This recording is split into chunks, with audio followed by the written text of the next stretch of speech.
Good morning. मैं मोहित कटारिया स्वागत करता हूं आपके अपने यूट्यूब चैनल न्यू फिजिक्स पर। प्यारे बच्चों, हम आपको कक्षा 11 की भौतिक विज्ञान भाग 2 पढ़ा रहे थे, जिसमें हमने आपका फर्स्ट चैप्टर प्रारंभ किया था, जिसका नाम था प्रत्यास्थता। और लास्ट वीडियो हमने आपको बताया था कि प्रत्यास्थता किसे कहते हैं, प्रत्यास्थता के प्रकार बताए थे। अगर अनुदैर्ध्य विकृति है तो यंग प्रत्यास्थता गुणांक होगा, आयतनात्मक है तो दृढ़ता होगा, दृढ़ता प्रत्यास्थता गुणांक होगा। इस तरह से हमने आपको बताया था। तो आज हम उनमें से एक पढ़ेंगे, यंग प्रत्यास्थता गुणांक। यंग प्रत्यास्थता गुणांक क्या होता है? यंग एक साइंटिस्ट का नाम है। चूँकि एक्सपेरिमेंट यंग नाम के वैज्ञानिक ने किया था, इसलिए उनके नाम के आधार पर ही इसको क्या कहते हैं, यंग प्रत्यास्थता गुणांक कहते हैं।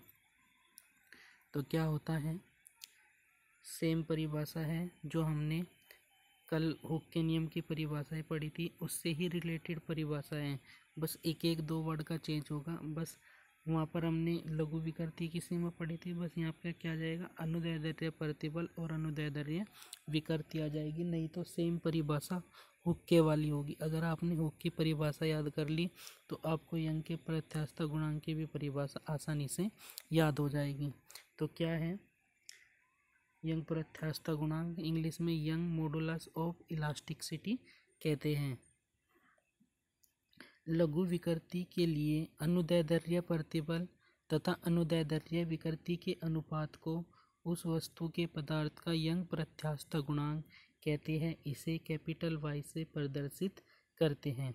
तो कैपिटल वाई बराबर अनुदैर्ध्य प्रतिबल बराबर अनुदैर्ध्य विकृति, अनुदैर्ध्य प्रतिबल बटे अनुदैर्ध्य विकृति, यानी y बराबर क्या हो जाएगा, y बराबर हो जाएगा अनुदैर्ध्य प्रतिबल,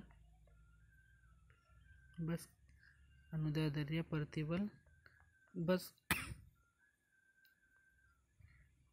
अनुदैर्ध्य विकृति, बस अनुदैर्ध्य लग जाएगा।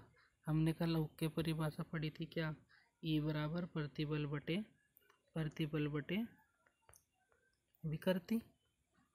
अगर मुझे यंग प्रत्यास्थता गुणांक बनाना है तो इससे पहले मैं क्या लगा दूंगा, अनुदैर्ध्य लगा दूंगा, और यहाँ पर भी क्या लगा दूंगा, अनुदैर्ध्य। तो क्या बन जाएगा, यंग प्रत्यास्थता गुणांक बन जाएगा। तो सिंपल सी परिभाषा है कि लघु विकृति की सीमा के लिए अनुदैर्ध्य प्रतिबल तथा अनुदैर्ध्य विकृति के अनुपात को उस वस्तु के पदार्थ का क्या कहते हैं, यंग प्रत्यास्थता गुणांक कहते हैं। इसे कैपिटल वाई से प्रदर्शित करते हैं। तो ये इसका फॉर्मूला होता है। अब इसका हम एक प्रूफ करते हैं। तो क्या है, हमारे पास एक एल लंबाई का तार है जो एक दड़ तार से ऊपर से बंधा हुआ है। इसके अनुप्रस्थ काट का क्षेत्रफल ए तथा इसकी जो त्रिज्या है वो स्मॉल आर है। ये इसकी लंबाई कितनी है, एल है।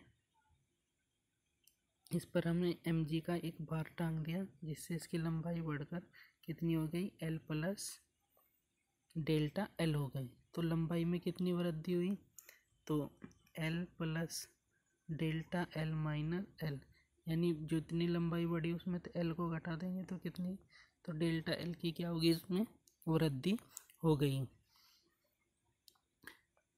माना किसी तार की प्रारंभिक लंबाई एल तथा त्रिज्या स्मॉल आर है। इसके एक सिरे को किसी दृढ़ आधार से बांधकर दूसरे सिरे से एम जी भार लटकाया जाता है। माना उसकी लंबाई में वृद्धि कितनी है, डेल्टा एल है। मैं एक बार और समझा देता हूँ। जैसे कोई तार था, ये ऊपर बंधा हुआ है ऐसे, और इस पर हमने एक भार लटका दिया, एम जी भार, तो इसकी लंबाई में क्या होगी, वृद्धि होगी। तो वृद्धि कितनी होगी, एल प्लस डेल्टा एल हो गई। ये एल लंबाई का तार था, और अब तार कितना होगा, एल प्लस डेल्टा एल होगा। तो वृद्धि कितनी होगी, तो पूरी लंबाई में से ये वाली लंबाई घटा देंगे तो वृद्धि पता चल जाएगी। तो L plus delta L minus L, L से एल कैंसिल, तो कितना बचेगा, डेल्टा एल बचेगा। तो लंबाई में कितनी वृद्धि हुई, डेल्टा एल की वृद्धि हो गई।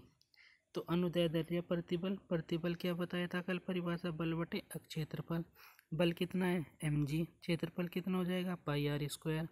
अनुदैर्ध्य विकृति लंबाई में वृद्धि बटे प्रारंभिक लंबाई, लंबाई में वृद्धि कितनी है, डेल्टा एल, और प्रारंभिक लंबाई एल। तो तार के पदार्थ का यंग प्रत्यास्थता गुणांक, तो y बराबर अनुदैर्ध्य प्रतिबल बटे अनुदैर्ध्य विकृति।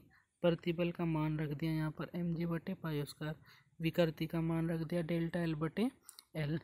सोल्व करा ये यहाँ पर और ये वो सबसे ऊपर, तो y बराबर mgl बटे pi square into delta L, और मात्रक क्या हो जाएगा न्यूटन प्रति मीटर स्क्वायर, और विमा ml माइनस टी माइनस 2, यानी कोई भी प्रत्यास्थता गुणांक हो सबकी विमा एक ही होगी। ठीक है, तो बस आज इतना ही। तो इसे आप कर लेंगे, फिर इसके बाद हम आयतनात्मक पढ़ाएंगे, फिर उसके बाद आपको दृढ़ता पढ़ाएंगे और पॉइजन पढ़ाएंगे।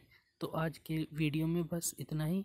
वीडियो अच्छी लगी तो वीडियो को लाइक करना, शेयर करना और कमेंट करना। मोस्ट इम्पोर्टेंट डेरिवेशन है, हर साल पेपर में पूछा जाता है कि यंग प्रत्यास्थता गुणांक से आप क्या समझते हैं। तो बहुत ही छोटा सा सिंपल सा डेरिवेशन है, इसको आप कर लेंगे और ये आपके काम आएगा। इससे प्रश्न अक्सर पूछा जाता है, यंग प्रत्यास्थता गुणांक की विमा पूछी जाती है, फॉर्मूला पूछा जाता है, मात्रक पूछा जाता है और परिभाषा भी पूछी जाती है। तो ये सारी इम्पोर्टेंट चीज़ें हैं जो आप करेंगे।